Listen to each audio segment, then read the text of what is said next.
Well, good afternoon, everybody. Michael Govier for the Palazzo Podcast. 2 L's, 2 Z's on Twitter. You know the drill. Utah. Always here to serve you guys. We're doing week 2 of our new segment at the Trainer's Table with Dr. David A. Meyer. David, you are here. You are the doctor. What's going on, my friend? What's up, man? I haven't said anything yet, but you keep giving me an A in my name. What's up with that? Is that not real? Did I make that up? It sounded so good all the other times. I'm like, yeah, I like the A. My middle name's Mark. Where the fuck did I get that from? Oh my God. Stephen A. What's his last name? Stephen A. Smith? That's true. Stephen A. Smith. I am not Stephen A. Smith. I swear, man. I can't believe where would I come up? I don't even know anybody with like a middle name of A that I refer to. You were so on it. Like you never forget it. David A. Meyer. Here I am. Lord. Here. M. Mark. Man, this is so funny. This is the funniest thing ever. I thought you'd like that. Guys, I'm a bozo. If you don't know the show, then you would probably not know that. But if you do know the show, then you shouldn't be surprised. Anyways, Dr. David M. Meyer is here with us going forward. I can make that M sound good too. Don't worry.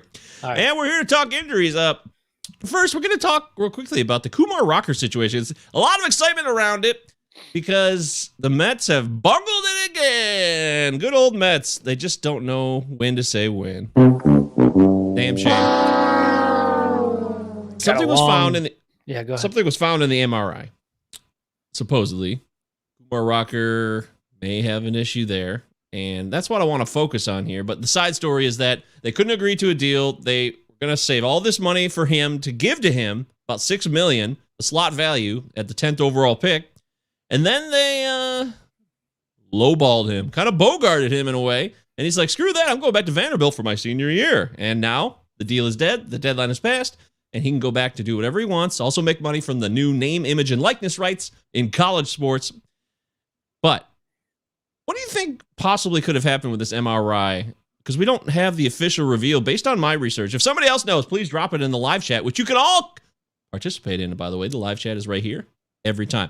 But what do you think? I mean, it would have been a full-on tear if he was still pitching, right? Or would he have pitched through a possible even tiny tear? Yeah, Michael. So what happens with this draft, and things have changed since I've been there last in 2017, the player tentatively agrees to terms and they sign him, quote unquote, sign him. But what people don't realize is after that process, I forget the amount of time. Back then it was like 48, 72 hour window with the plane landing in their facility and then going through this draft physical, we would call it.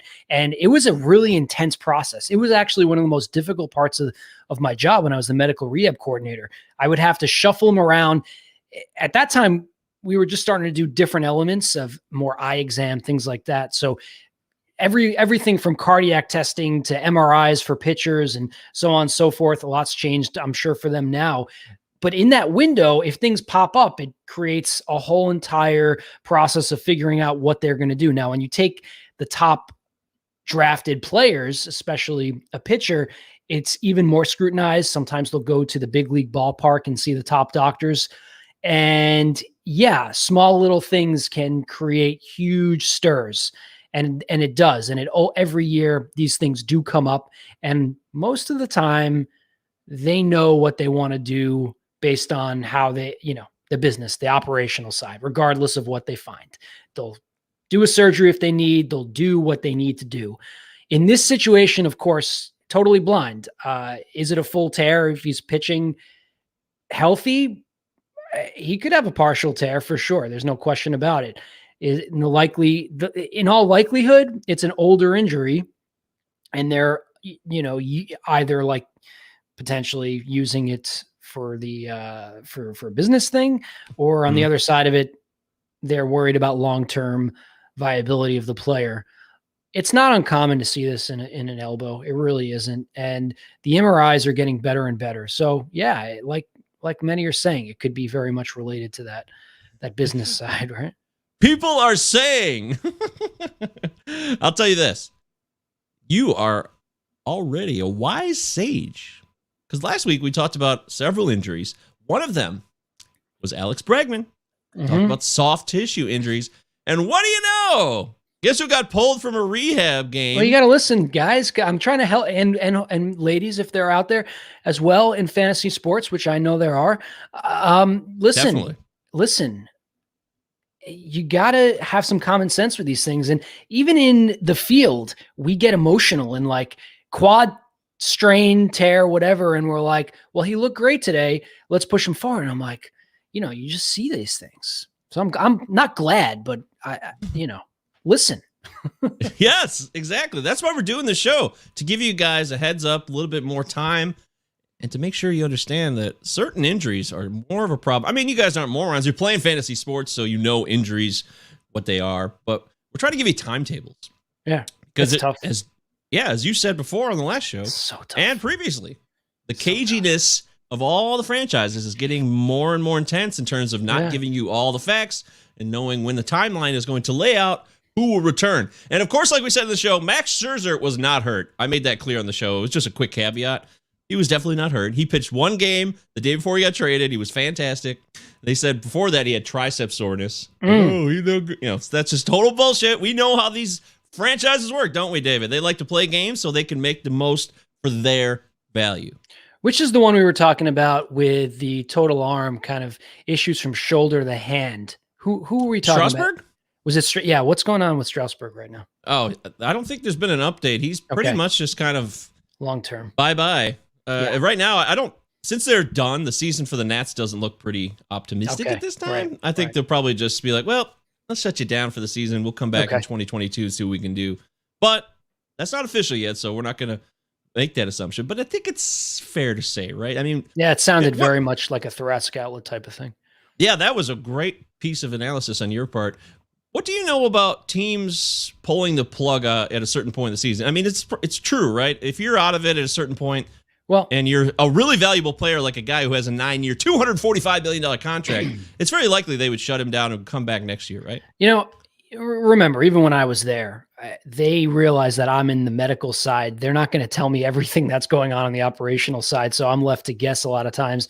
And it's very much something that I'd appreciate, not really always knowing what the heck is in their minds on that front.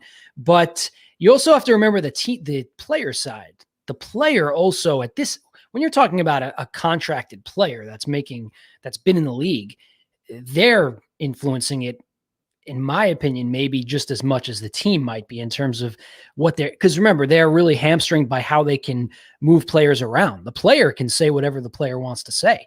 I'm hurt, or I'm not playing, whatever.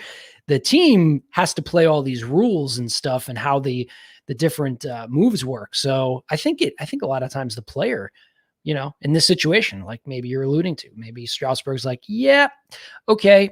And again, just total hearsay, but maybe he's thinking he's not young. He's been through a lot with his arm. It would make sense. Yeah. If I'm getting tingly after every pitch anyway, maybe I just, reset for next year. So anyway, yeah. Well, for dynasty purposes, do you think that he can still be a productive pitcher in this game over the next 3 years? It's a reinvention. You look at a guy like Adam Wainwright. So Waino is, in my opinion, one of the epitomes of going through physical trauma early in his career and reinvention. Amazing. He's still striking 9 guys out in games this year. Yeah. So what I can tell you about Waino, I always get a little weird when I talk about anything I knew from the Cardinals, which is kind of silly because a lot of it's common knowledge. With Waino, something that people know is that he doesn't really throw a lot before he goes on the mound. He barely plays catch. He really saves his bullets. Yeah. But I mean, his game is his game. He's a control pitcher. He's, really poised, had that breaking ball. So, I mean, a guy like Strasburg, I don't know what his repertoire looks like, but you think really as you get older and older as a ball player after injury, you really have to figure out your secret sauce and maybe kind of figure out how to give yourself longevity with a few pitches or, saving. DeGrom really comes to my mind too, of how he's going to figure out his sweet spot there. How does he do that for 10 years? Yeah, that's the thing. They still have not ramped him up. We thought when we talked last Monday, a week ago, we would do the show every Monday at the Trader's Table with Dr. David M. Meyer. There it is. We talked about DeGrom. Hey, he's going to go on a rehab assignment. He might be pitching by this week, right now. But nope, that never happened. and he has not really ramped it up. He has not been able to go, and they are very, very much not the Nationals. They're in a playoff hunt right now, do or die. So that's got to tell you, they love him. He's super important. We all know that, but they also probably are concerned because he's had so many of these little injuries here and there, or maybe they're saving him for the playoffs or September. I don't know. You'd only, if you had to create a hypothesis, that's a pretty strong hypothesis, right? Yeah, I think so. All of those things are in play, and since we don't know any more than that, that's pretty much all we can say about it now. But clearly, Mets are in a good position. Right. Yeah, Mets are in a good position. If you're just like your pitchers, your setup man and your closer, now they're kind of using starting rotation in that sense, so makes sense. I think he's okay. Yeah. Okay. Well, that's good. That'd be good. I do. He's so much fun to watch. He's so much fun to watch. Again, like I said, I don't know if people, I don't know how much was published. He did have some shoulder stuff, I think, early in his career. So yeah, well, he had Tommy John back in the day, so he's already been through that, and yeah, he knows what he's doing. He does. Yeah. When I say that, I don't mean he knows what he's doing stepping back. He knows how to work through these things. Hell yeah. We're talking with the doctor here on the Hans Riga Palazzo Fantasy Baseball Podcast. Hit us up, Palazzo Podcast at protonmail.com. Palazzo Podcast, 2 L's, 2 Z's on Twitter, Instagram. Oh, I hit the wrong button there. That is not the button I wanted to hit. Utah, give me 2. There it is. I wanted to talk about Shohei Ohtani. Yes.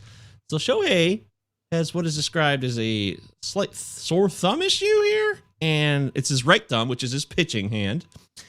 He says he can hit just fine, but he can't quite pitch when he needed to. They pushed off his start, which was supposed to happen yesterday, I believe.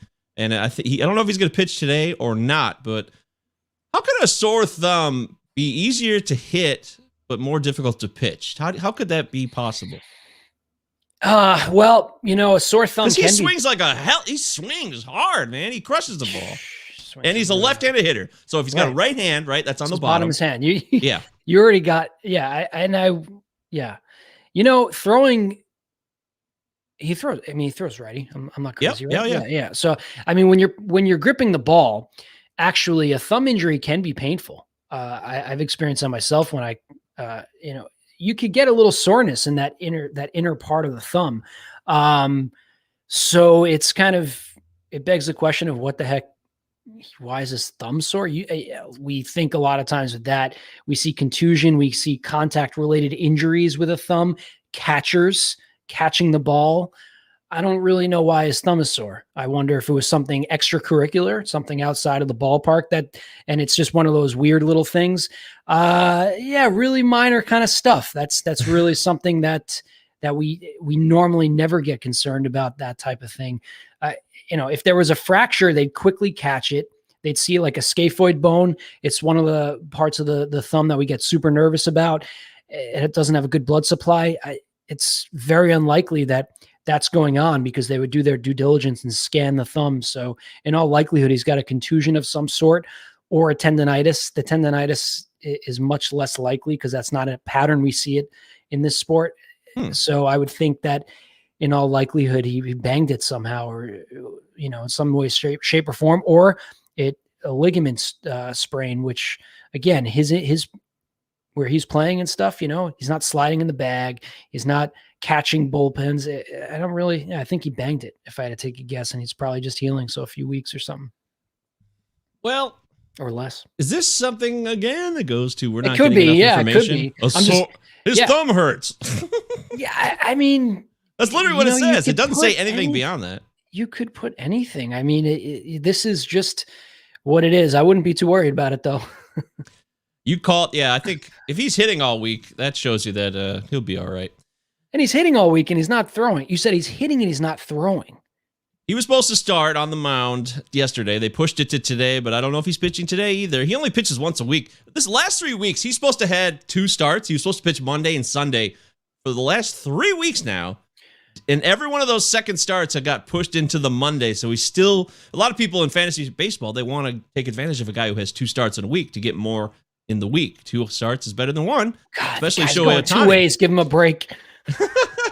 Yeah, he still leads the league in home runs, and the guy just went through the Derby, which was a silly Why are you going to be in the boy, here we go. Oh, anyway. Home run derby conspiracy theories. This is always a great one post All-Star break. When there's nothing to talk about, when the All-Star break happens and there's that one day where there's no sports at all, this is what people talk about. Right. Dude, who's going to be screwed after the derby? Whose swing's going to go to hell? Alonso, I saw he had a bomb a day or two ago, like one of the highest shots at Citi Field.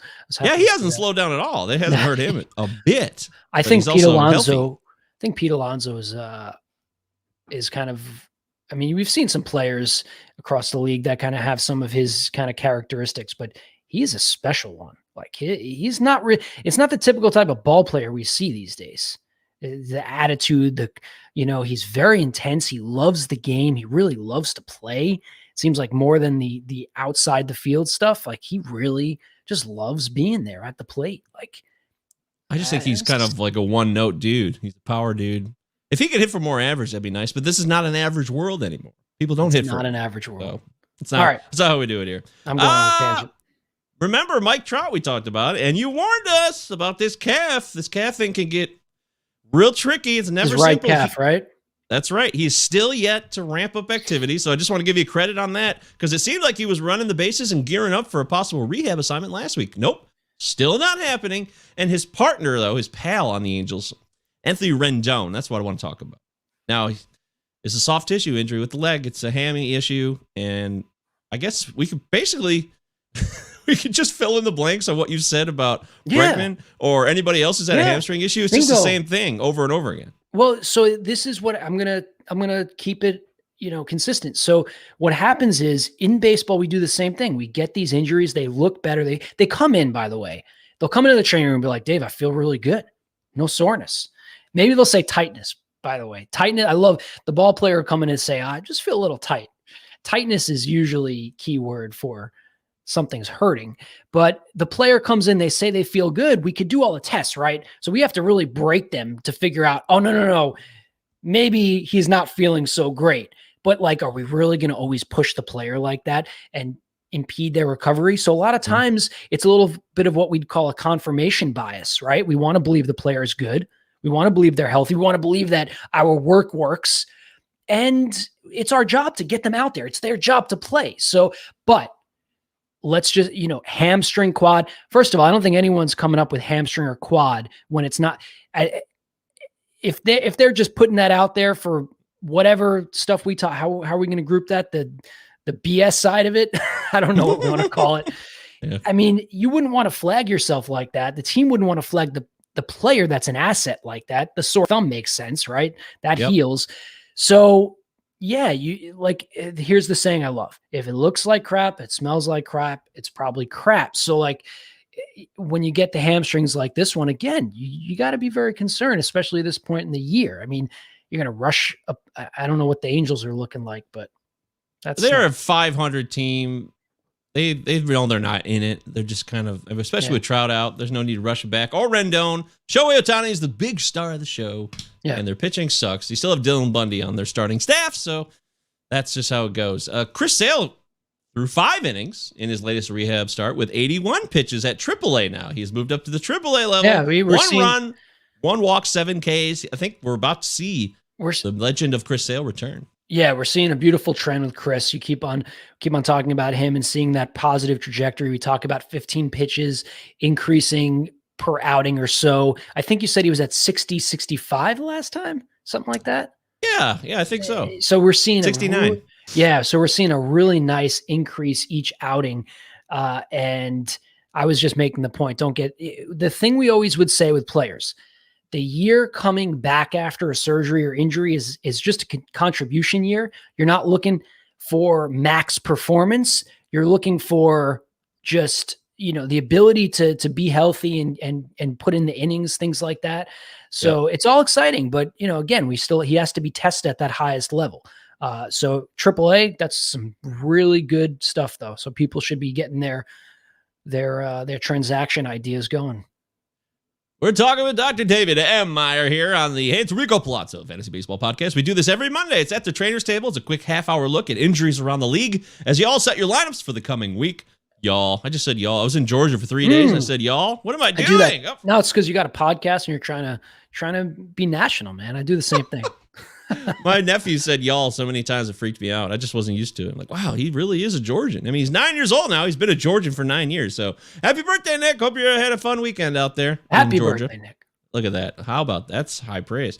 He doesn't say that very often, Nick. Kyle Schwarber's a new member of the Red Sox. They traded for him at the deadline. They traded for him knowing he's hurt, though. What's he got? Again, guess what? Hamstring? Right hamstring strain. So, I mean, are we seeing him, Mike? Are we seeing a lot of hamstrings this year? Since we're in the moment and we think about it right now, it might be easier to say, yeah, it seems like there's a lot of soft tissue injuries. We got to look. But I don't want to make that assumption because Derek Rhodes, who I mentioned before, he's great with these injury analysis charts and data, and he shows us what the labels are and what the trends are. I'd like to hear from Derek. Yeah. I know. I looked into his stuff. He's got great stuff. I would love to see the breakdown for soft tissue, hamstring specifically, because I'm hearing a lot of higher level hamstring stuff. I think it's what you said, though. Look, last week, this is another one you deserve massive credit for. We talked about Jeff McNeil. Remember Jeff McNeil? He was right back. Yeah, I saw that. He's load management. You called it. They said leg fatigue. And then he comes back after we did the show, and he crushes it. He's had like 3 home runs. And hit the shit out of the ball. That's the new game. That's what I'm trying to tell people. That's the new game. That's what we got now. That's just what it is. We got no umpires probably in a few years. We got leg fatigue on. That's what it's going to be. We all have to just accept it. Well, I'm trying to impart people that you're not just some bozo I picked up off the internet here. David, you know your stuff. And I work there. I know this is the problem. Fantasy football has taken over. It's August now, and fantasy baseball is like, for a lot of people, especially the ones that aren't in it, they've just given up on their teams. They've abandoned everything, and they've moved on to another sport. Football's fun. No offense. Fantasy football's fun. I used to rip on it a lot. I played forever. I've played 20 years of fantasy football, so I love football. I do. I love college football even more. Went to Michigan and all that. It's less work. I mean, it's shorter amount of time. It's baseball is a lot of work. You're right about that. It's a lot of work. That's why I'm here. I agree. I get it. But by the way, so I don't know if I should tell. It's the reason why I'm into fantasy baseball. This is a homage to my father. My father was a diehard fantasy baseball fan. I could say this now. He worked for U.S. Customs, and back in World Trade Center, back in, I guess, the 90s at this point, early 2000s, they would go into I probably shouldn't say this. They would go into like after hours in like a conference room when everything was shut down, and they would do their actual fantasy draft. And it was like the old, like my father was first generation legitimate fantasy. Like he every night, was on Roto everything. And so when he passed away, I took over his team, and I did that until I got the job with the Cardinals. So one of the reasons I come back to this, and I wanted to do a fantasy baseball podcast, it's a lot to do with like the connection I have with my dad. So, but nothing can replace fantasy baseball, but I get it. It's all these injury. I mean, trying to figure it all out. When you see the football player just, his knee went the other way. I get it. He's not playing for the rest of the year. Napoleon McCallum, remember him? The Raiders? Was that the guy? Oh God, that was terrible.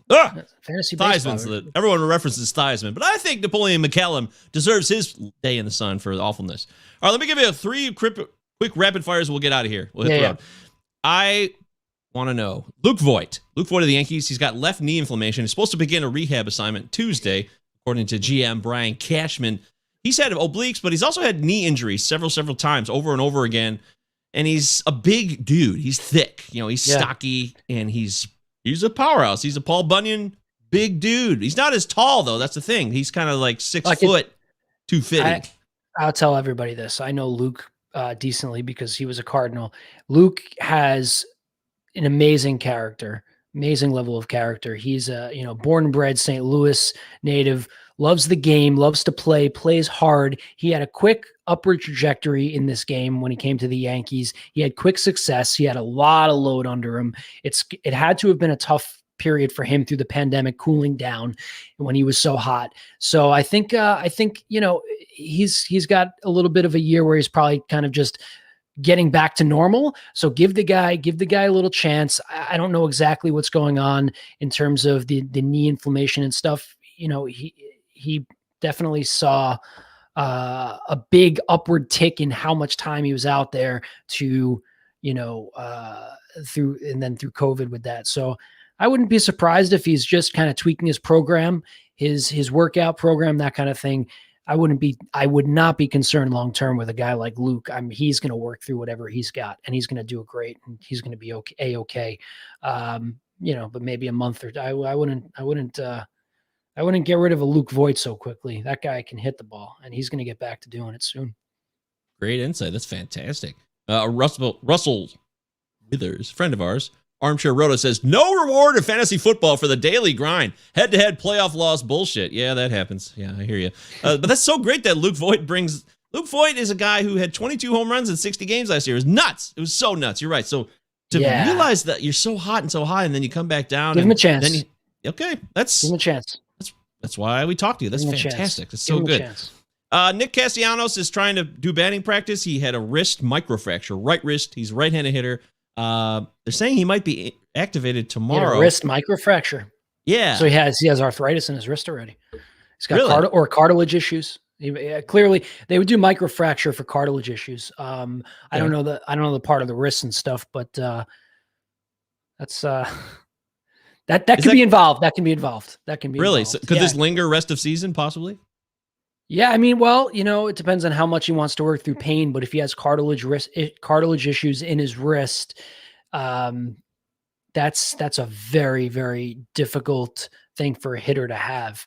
You can imagine a golfer or a hitter of any sort. That's difficult. So it's not like a meniscus in the knee of just, we'll just clean it up and maybe go back out there. I always preface it, I don't have a crystal ball, but sure. That's one of those that I'm my eyebrows raise up on. Okay. Why does he have that in the first place, kind of thing? Like what kind of? Well, I believe he got hit by a pitch, so that's why the microfracture happened. I believe. When you say microfracture, he had a surgical microfracture, or there was a microfracture. I believe it was due to being hit by the pitch. Okay. I retract. I thought you were saying that he had a microfracture surgery. So you're saying he had a small kind of hairline fracture. Yeah, sorry about that. Yeah, he got hit by a pitch back in July, and it caused a microfracture. So let me retract what I said. It depends on the bone. It depends on the bone. I need to know the specific area there, but it could be a small hairline fracture in the wrist, well healed, could be absolutely fine. He can come back, no issues, but it depends. So you want to show what's smarter than me. You know so much. I was just following your lead. Like, okay, yes, you're wise. I am not. What am I going to do? Question the good doctor here? Hell no. All good. So. Yeah. And that Clayton Kershaw has left forearm inflammation. He's been feeling some residual soreness after throwing simulated games of up to 3 innings recently. He's been coming back from this shoulder issue for a while now. Yeah. But it's the Dodgers, and it probably could be a playoff situation here with we're still in it. What's the rush? Yeah. We got Max Scherzer now. Kershaw went through an interesting few-year period of, I think everybody kind of thought he had the best mechanics out there, but watching his mechanics, it's quite involved, his mechanical delivery. And I think that being that it's such a specific delivery he had, I wonder if he's kinetic chain wise, just kind of struggled to get back into a flow there. It seems like, especially if it's going forearm, shoulder, that kind of thing. I think he's kind of working through some mechanical stuff. It seems to me like, that seems mechanical to me. And finally, Fernando Tatis Jr. This is wild. We've seen him now go on the IL twice this year, but he plays so amazing. His rates per game, per effort are insane. But this dislocated shoulder is the third time this has happened. He fell on the home plate back in May, and he looked like he was done. He fell on home plate after swinging and missing, and everyone was like, oh my God, season's over, he's out. But he came right back after a quick DL stint, and now he's back on the IL after he supposedly injured the shoulder again. It's dislocated. You might see you might see an off-season surgery. You might see an off-season stabilization surgery to work through that for recurrent instability. So that might be something that he's trying to hold off until the end of the season to do some surgery there to keep it from redislocating, because usually an indication for that would be not one dislocation, but multiple. So that seems to be where you're heading there. And the conversation might be, well, let's get it back in, let's rehab it, let's keep it stable. And then in the offseason, let's think about addressing that. So I would stay tuned for the offseason there, what might happen. It's amazing, it's just amazing what he's done with this. It's got to be painful. I mean, it's never fixed, right? Yeah, but the more it comes in and out, the more loose it is. So it might be less painful in those later redislocations or subluxations. That's the word I was looking for, Nate. Thank you. That was he might be subluxing it. It seems like, again, that might be something that needs to be addressed either with more comprehensive rehab or surgery in the offseason. They've definitely used that word. So, okay, buddy. I got to run. Great. Dr. David M. Meyer has done it again at the Trainer's Table. Everybody take care. We'll see you guys next time. Palazzo Podcast, 2 L's, 2 Z's on Twitter. So long, everybody.